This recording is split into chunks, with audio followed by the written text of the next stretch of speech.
Capital One has one of the best public Dask examples of 100x speed up across an end-to-end ML pipeline. How the heck they do it? What are the real steps? First of all, smart people working really hard, but let's use a house building analogy to explain the 3 big projects or subtasks they optimized. So we're building a house. We have a bunch of stuff that's coming in on trucks and we're going to build the house with it. First of all, we need to get the stuff from the trucks to the job site. Now, if I have 5 people unloading lumber, as an example, it's going to be at speed X. If I add 5 more people, it'll be at 2X, roughly. I add 5 more, 3X. You can see how that would linearly scale. And sure, there'd be a little bit of a backlog getting lumber off the truck, but for the most part, the more people we throw at that task, the faster it's going to go, and we can model that pretty easily.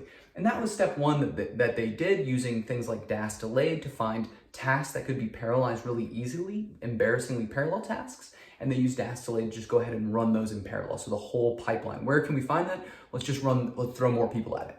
Now, once we've got the materials on the job site, I just can't throw more people at it. I can't say, plumbers, you go while we're laying the foundation and do the roof at the exact same time. Of course, that doesn't make sense. You need to schedule their tasks. Some will run in serial, but other parts can run in parallel, but it takes some expertise, some skill.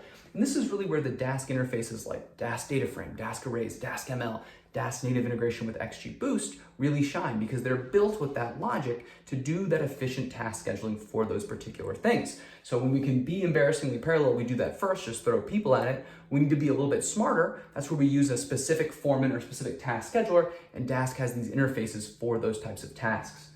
Finally, once we've got everyone's working in parallel, everyone's optimized, how do we actually get those workers to go faster? And this is step 3, we just increase the hardware. So Capital One started running these workflows on NVIDIA GPUs thanks to the Rapids package. This works very well with Dask. You could consider this like giving your workers a bunch of caffeine or maybe some illicit drug, and you've just got them running, and they're going super fast. So those are the 3 steps. That's how they got the 100x speed up. Again, really smart people working really hard, but these 3 key tasks. They took an end-to-end ML pipeline. They found the areas where just adding workers would make it go faster, where it's relatively simple.